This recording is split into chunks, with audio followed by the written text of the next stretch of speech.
Genesis chapter 24, verse 52 through verse 67.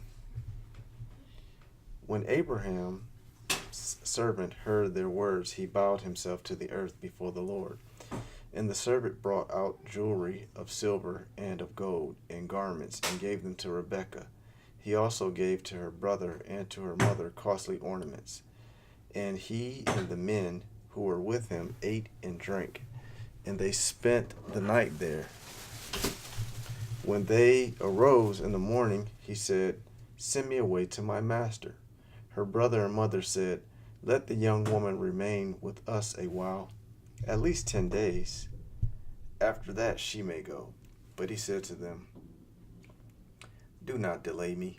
Since the Lord has prospered my way, send me away that I may go to my master."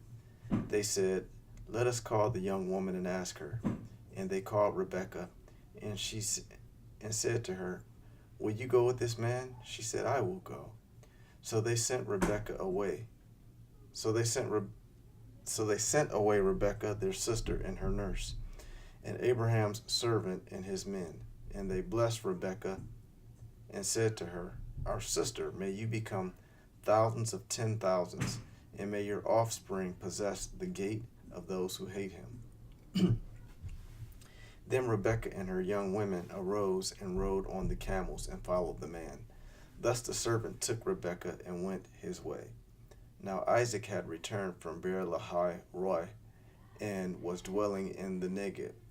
And Isaac went to meditate in the field toward evening. And he lifted up his eyes and saw, and behold, there were camels coming. And Rebekah lifted up her eyes, and when she saw Isaac, she dismounted from the camel, and said to the servant, "Who is that man walking in the field to meet us?" The servant said, "It is my master." She took her veil and covered herself. And the servant told Isaac all the things that he had done. Then Isaac brought her into the tent of Sarah his mother, and took Rebekah, and she became his wife, and he loved her. So Isaac was comforted after his mother's death. Abraham took another wife, whose name was Keturah. She bore him Zimran, Jokshan, Medan, Midian, Ishbak, and Shua. Joshkan fathered Sheba and Dedan. The sons of Dedan were Ashurim, Letushem, and Lumim. The sons of Midian were Ephah, Epher, Hanak, Abida, and Eldah. All these were the children of Keturah. Abraham gave all he had to Isaac. But to the sons of his concubines Abraham gave gifts, and while he was still living he sent them away from his son Isaac eastward to the east country. These are the days of Abraham's life, 175 years. Abraham breathed his last and died in a good old age, an old man and full of years, and was gathered to his people. Isaac and Ishmael, his sons, buried him in the cave of Machpelah, in the field of Ephron. The sons of Zohar the Hittite, east of Mamre, the field that Abraham purchased from the Hittites. There Abraham was buried with Sarah his wife. After the death of Abraham, God blessed Isaac his son, and Isaac settled in Beer-lahai-roi. These are the generations of Ishmael, Abraham's son, whom Hagar the Egyptian, Sarah's servant, bore to Abraham. These are the names of the sons of Ishmael, named in the order of their birth: Nebaioth, the firstborn of Ishmael, and Kedar, Abdiel, Mibsam, Mishma, Duma, Massa, Hadad, Tema, Jeter, Nephish, and Kedema. These are the sons of Ishmael, and these are the names of their villages by their encampments. 12 princes according to their tribes. These are the years of the life of Ishmael, 137 years. He breathed his last and died, and he was gathered to his people. They settled from Havilah to Shur, which is opposite Egypt in the direction of Assyria. he settled over against all his kinsmen. These are the generation of Isaac, Abraham's son. Abraham fathered Isaac, and Isaac was 40 years old when he took Rebekah, the daughter of Bethuel, the Aramean of Padan Aram, the sister of Laban the Aramean, to be his wife. And Isaac prayed to the Lord for his wife, because she was barren. And the Lord granted his prayer, and Rebekah, his wife, conceived. The children struggled together within her, and she said, "If this is thus, why is this happening to me?" So she went to inquire of the Lord, and the Lord said to her, "Two nations are in your womb, and two peoples from within you shall be divided. The one shall be stronger than the other. The older shall serve the younger."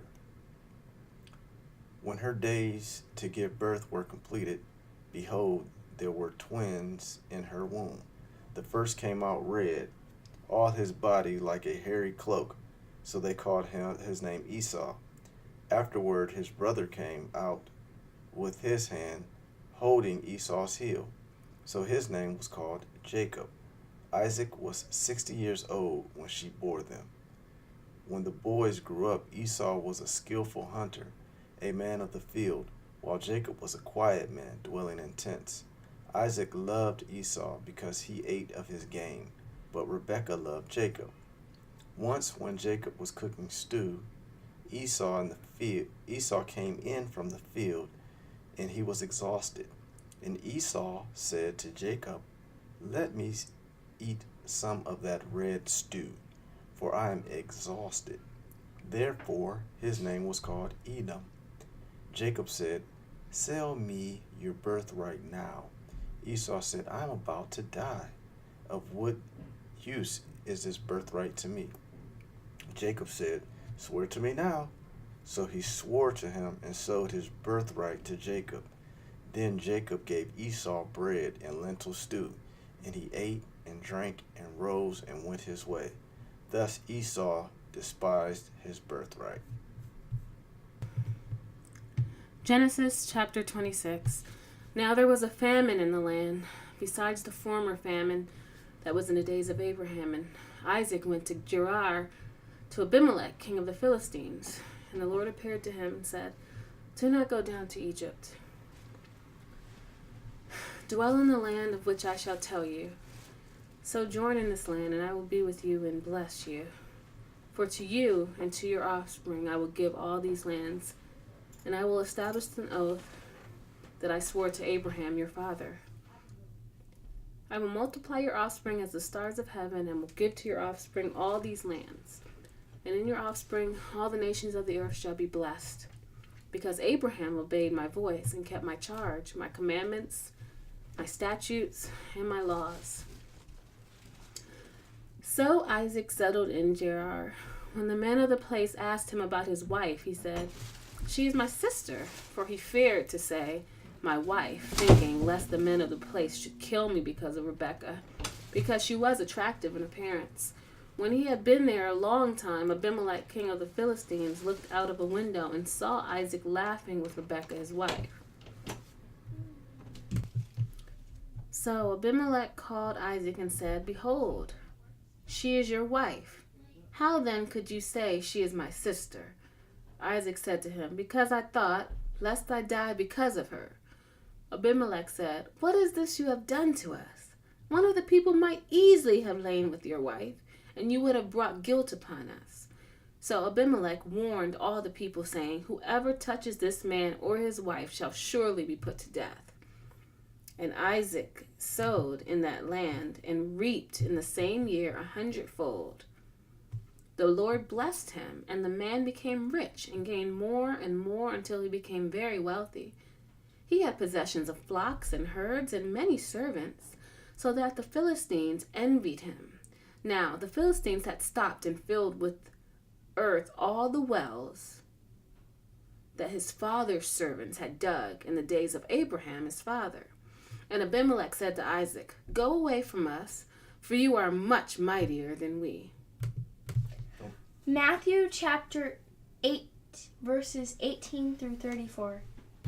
Now when Jesus saw a crowd around him, he gave orders to go over to the other side. And a scribe came up and said to him, "Teacher, I will follow you wherever you go." And Jesus said to him, "Foxes have holes and birds of the air have nests, but the Son of Man has nowhere to lay his head." Another of the disciples said to him, "Lord, let me first go and bury my father." And Jesus said to him, "Follow me and leave the dead to bury their own dead." And when he got into the boat, his disciples followed him. And behold, there arose a great storm on the sea, so that the boat was being swamped by the waves. But he was asleep. And they went to and woke him, saying, "Save us, Lord, we are perishing." And he said to them, "Why are you afraid, O you of little faith?" Then he rose and rebuked the winds and the sea, and there was a great calm. And the men marveled, saying, "What sort of man is this, that even the winds and the sea obey him?" And when he came to the other side, to the country of the Gadarenes, 2 demon-possessed men met him, coming out of the tomb, so fierce that no one could pass that way. And behold, they cried out, "What have you to do with us, O Son of God? Have you come here to torment us before the time?" Now a herd of many pigs was feeding at some distance from them, and the demons begged him, saying, "If you cast us out, send us away into the herd of pigs." And he said to them, "Go." So they came out and went into the pigs, and behold, the whole herd rushed down the steep bank into the sea and drowned in the water. The herdsmen fled, and going into the city they told everything, especially what happened to the demon-possessed men. And behold, all the city came out to meet Jesus. And when they saw him, they begged him to leave their region. Psalms chapter 10. Psalm chapter 10. Why, O Lord, do you stand far away? Why do you hide yourself in times of trouble? In arrogance, the wicked hotly pursue the poor. Let them be caught in the schemes that they have devised, for the wicked boast of the desires of his soul, and the one greedy for gain curses and renounces the Lord in the pride of his face. The wicked does not seek him. All his thoughts are, there is no God. His ways prosper at all times. Your judgments are on high out of his sight. As for all his foes, he puffs at them. He says in his heart, I shall not be moved.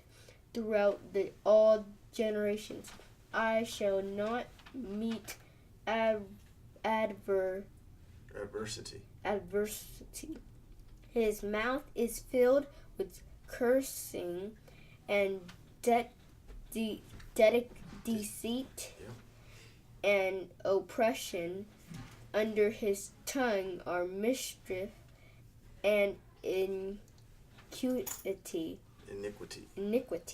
He sits in ambush in the villages, in hiding places. He murders the innocent. His eyes stealthily watching for the helpless. He lurks in ambush like a lion in his thicket. He lurks that he may seize the poor. He seizes the poor when he draws them into his net. Draws him into his net. The helpless are crushed, sink down, and fall by his might. He says in his heart, God has forgotten. He has hidden his face. He will never see it. Arise, O Lord. O God, lift up your hand. Forget the afflicted. Forget not. Forget not the afflicted. Why does the wicked renounce God and say in his heart, you will not call to account, but you do see, for you note mischief and vexation, that you may take it into your hands. To the helpless commit. To you, the helpless Commit himself. You have been the helper of the fatherless. Break the arm of the wicked and evildoer. Call his wickedness to account till you find none. Proverbs chapter 3, verse 7 through 8. Be not wise in your own eyes. Fear the Lord and turn away from evil. It will be healing to your flesh, and refreshment to your bones.